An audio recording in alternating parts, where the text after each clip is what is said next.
সুধী দর্শক ও শ্রোতামণ্ডলী, আমি ডক্টর সীতেশ বিশ্বাস মাই মাদারল্যান্ড ইউটিউব চ্যানেল থেকে আপনাদেরকে স্বাগত জানাচ্ছি।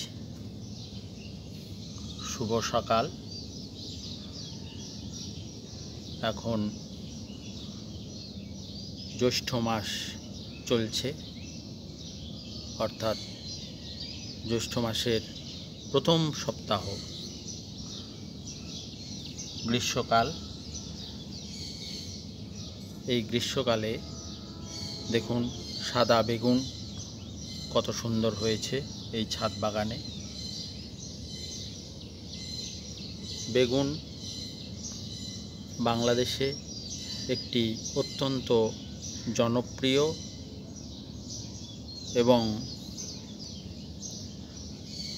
উপাদেয় ফসল।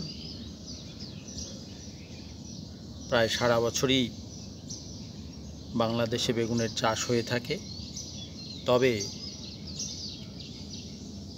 জাতভিত্তিক কিছু এদের সেন্সিটিভনেস রয়েছে, অর্থাৎ সব মৌসুমে সব ধরনের বেগুন হয় না। সাধারণত শীতকালেই বেশি জাতের বেগুন পাওয়া যায় বাংলাদেশে। গ্রীষ্মকালে তুলনামূলকভাবে কম জাতি চাষ হয়ে থাকে, তবে এই সাদা বেগুনটি গ্রীষ্ম এবং শীত উভয় মৌসুমেই কিন্তু চাষ হয়। আমরা এই সাদা বেগুনটি বিগত শীত মৌসুমে চাষ করে দেখেছি যে সে সময়ে এই সাদা বেগুন সুন্দরভাবে চাষ করা যায়, এবং যেহেতু সে সময়ে কীটপতঙ্গের আক্রমণ কম থাকে, তাই এই সাদা বেগুনে কোনো রকমের কীটপতঙ্গ দেখতে পাওয়া যায়নি। আপনারা জানেন যে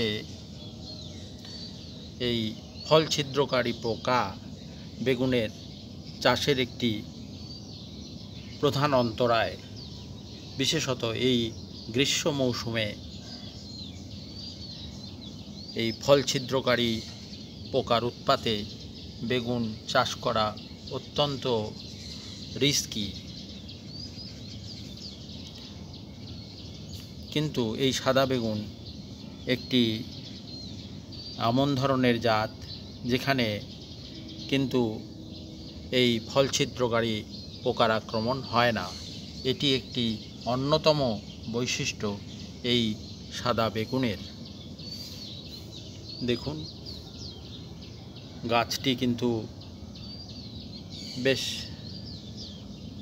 শক্ত সামর্থ্য এবং বেশ ডালপালা সমৃদ্ধ এই গাছটি, অর্থাৎ এই জাতে গাছ যেমন সুদৃঢ় হয় তেমনি ডালপালাও বেশ ছড়ানো থাকে, এবং যার ফলে এই জাতের বেগুনে ফলনও বেশ পাওয়া যায়।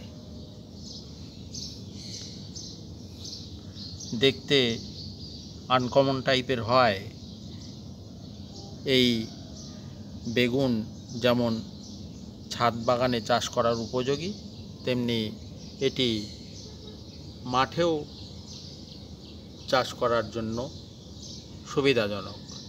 বিশেষত যেহেতু এই জাতের বেগুনে ফল ছিদ্রকারী পোকার আক্রমণ একদমই হয় না, তাই এই জাতটি চাষ করলে ফল ছিদ্রকারী পোকা আক্রমণ করতে না পারায় ফলন বেশ পাওয়া যায়। দেখুন এখানে 3টে বেগুন আমি গাছে ধরেছে, তাই দেখাচ্ছি ঘুরিয়ে ঘুরিয়ে। একটাতেও কিন্তু ফল ছিদ্রকারী পোকার আক্রমণ এ পর্যন্ত দেখা যায়নি। এখন এই বেগুন তোলার উপযোগী হয়ে গেছে এবং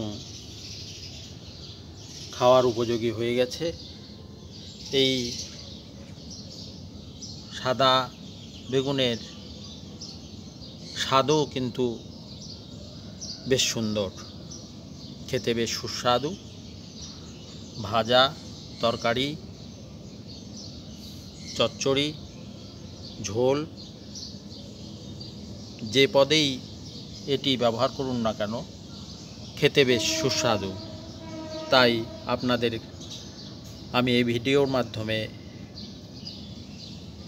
এই মেসেজটি দিতে চাচ্ছি যে আপনারাও ছাদ বাগানে এরকম সাদা বেগুনের চাষ করতে পারেন এবং চাষি ভাইদেরকেও এই বেগুন চাষ করবার জন্য অনুপ্রাণিত করছি। কেননা এটি যেহেতু একটি আনকমন টাইপের বেগুন এবং ফল ছিদ্রকারী পোকা সহ্যকারী একটি জাত, তাই চাষি ভাইরাও এই সাদা বেগুনের জাত চাষ করে লাভবান হবেন, এটুকু বলাই যায়। ধন্যবাদ।